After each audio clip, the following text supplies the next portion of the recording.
Lifelong effects of emotional maltreatment. Emotional and psychological maltreatment.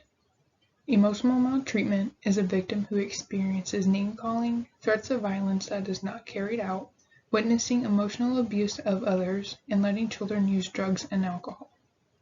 Psychological maltreatment is verbal and social tactics to control someone's way of thinking, such as gaslighting.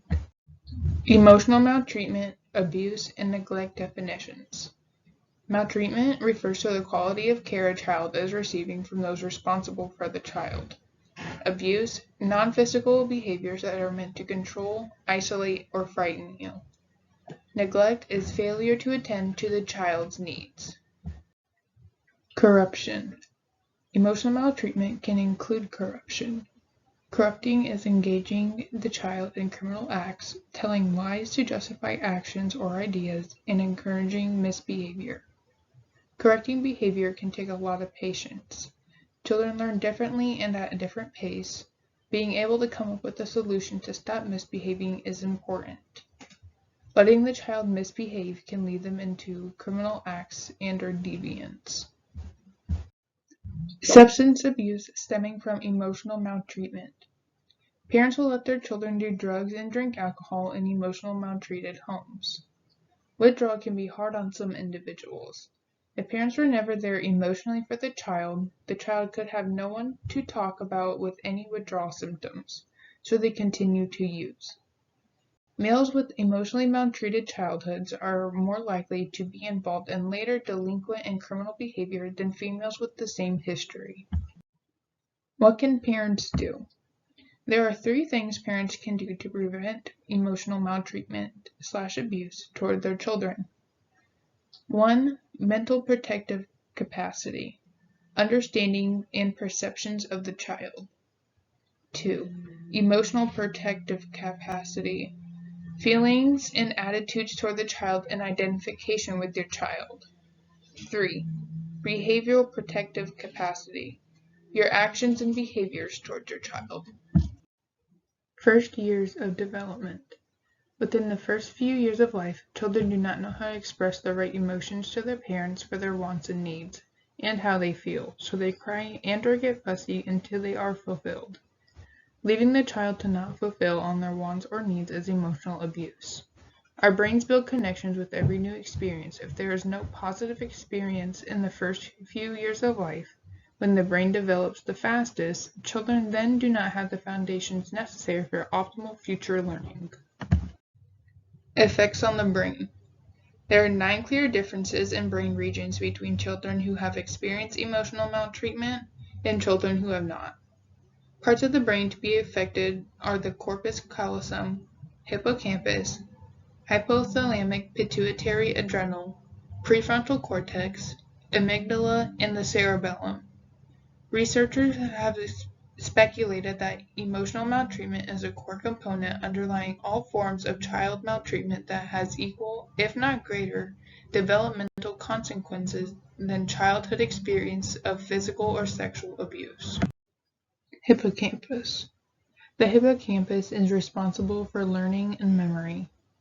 Having no positive stimulants to the hippocampus can cause the child to be behind in learning and have negative memories. Having continuous negative memories can lead to negative lifestyles in the individual's future. Words can hurt. Some people may forgive, but they never forget. Amygdala.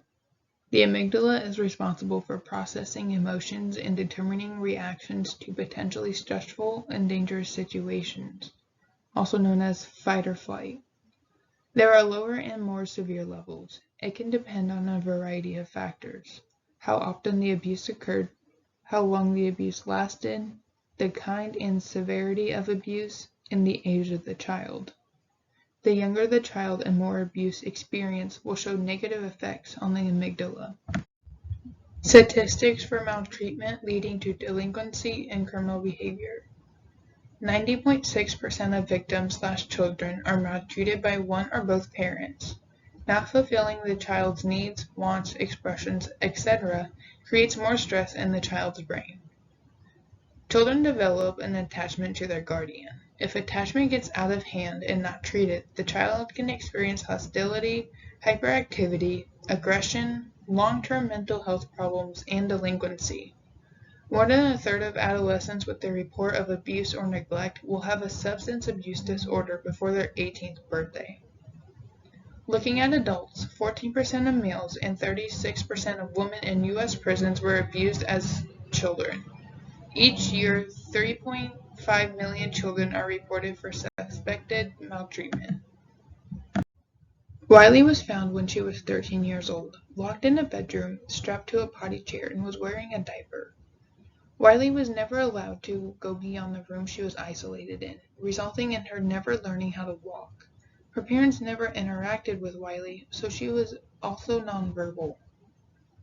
Wiley's left side of her brain, the cortex, which is responsible for speech and language, was never stimulated, so they got smaller due to never being spoken to and being neglected. This is a case scientists were waiting for. Upon arrival, a few days after being examined, the scientists stated she was a feral child as if she was brought up by wolves. Throughout Wiley's experience in being treated/studied, she started to show improvement. She could walk and say words but not full sentences. Wiley will still never be able to fully develop. Chelsea. In Chelsea's childhood, she experienced being locked in a dog kennel for 7 years in her biological parents' basement, which had no heat or air conditioning. While in the kennel, Chelsea would yell for her parents to use the restroom. She would get into trouble since her parents had to take the time to let her out, or sometimes they would not let her out and she would have to go in the kennel. Chelsea would try to keep warm with a very thin blanket. She stated that that was not enough, especially during the winter months. When Chelsea's parents did let her out, she was allowed to be upstairs. She would be tied to a wooden pole, taped around her mouth, and her hands tied behind her back. Chelsea went to revisit her childhood home. She did not recognize it. She did not know what her house looked like and did not know she had a big yard that she could have played in. Gypsy Blanchard. Blanchard is a victim of Munchausen by proxy. Blanchard's mother, Dee Dee, had diagnosed Blanchard with leukemia and muscular dystrophy. Blanchard was a normal, healthy girl, but her appearance made her look sick. Dee Dee was the type of mother who wanted to be praised for being a strong mother and dealing with Blanchard's health issues. Dee Dee would control Blanchard, whether it be her illness, the way she talked and dressed, and who she could and could not talk to. During interviews, you can see that Dee Dee would always be touching Blanchard, and she was squeezing Blanchard if she was talking too much or saying the wrong thing. In the house of Blanchard and Dee Dee, what would have been a bathroom linen closet was filled with different medications. Gypsy Blanchard continued. Dee Dee would not let Blanchard talk to men. As Blanchard got older, she went behind her mother's back and started online dating. Blanchard started dating a guy named Nicholas Gojon. After talking for a while, the two came up with a plan to kill Dee Dee. Gojon had arrived at Blanchard's residence and started to take action in the plan. Blanchard came up with the idea to stab her mom to death. Gojon proceeded his way into the residence and stabbed Dee Dee. Gojon was charged with first-degree murder and Blanchard was charged with second-degree murder. Nora. Nora was 14 months old when she was dropped off at the hospital after being rescued in her home, where her mother abandoned her for 4 days. When Nora arrived, she only weighed 9 pounds. The average for 14 months is 25 pounds. Nora was not able to speak, walk, grasp, express emotions, and not engage with the nurses. This led the nurses to believe Nora was severe growth and developmental retardation. Nurses got into contact with Nora's mother, and she claimed that Nora did not like being held. She could not remember how much Nora would eat, and could not yet eat solid or baby food. Nora continued. By the 14th day, Nora liked being held/cuddled and showed pleasure through facial expressions. By the 30th day, Nora developed a genuine smile and was able to maintain her balance while sitting up. Nora could not stand, hold herself up when she first arrived at the hospital. By the 40th day, Nora was more interested in playing with the nurses rather than playing with the blocks and keys in front of her. Nora's final examination, she was able to pull herself upright and was eating solid foods. By having nurses work with Nora at an early age, they were able to get Nora to where she needed to be, instead of having her be developmentally behind. Danielle Crockett. A case of emotional neglect is Danielle Crockett. When Crockett was found by police, she was 8 years old. She was in a room isolated in a fetal position, in a diaper that was full and was neglected for hours if not days. When Crockett was a teenager, developmentally she was between 6 to 24 months. When Crockett was found, she was unable to walk and was nonverbal.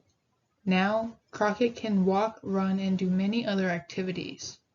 Crockett still cannot express most of her thoughts and feelings verbally. Crockett's biological mother, who abandoned her, for some time, Crockett strayed away from women and pulled more toward her adopted father. Now that she has been in a group home with all girls, Crockett is more social with girls than before. Crockett has shown progress in her journey of recovering from emotional and physical neglect, but she is still developmentally behind. Cases relating to emotional maltreatment. These cases have shown how emotional maltreatment can cause long-term effects for the victim. Some have shown that they were able to develop appropriately to their age group, while some still cannot. It is important to work with individuals with emotional maltreatment as early as possible, so the brain can get the positive stimulants that they need to develop with their age group. In a Gypsy Blanchard case, we saw how emotional and physical maltreatment can lead to criminal behavior that leads to death. Conclusion. Emotional maltreatment does not leave physical scars, so it is important to notice these cases and bring more attention to them so individuals can get the help that they need. The brain is the most complex piece of matter. It is important to give the brain a positive environment and positive stimulants to develop. The cases presented were all females. Females are to be more emotionally neglected than males. Emotional maltreatment cases are just as important as any other forms of abuse cases.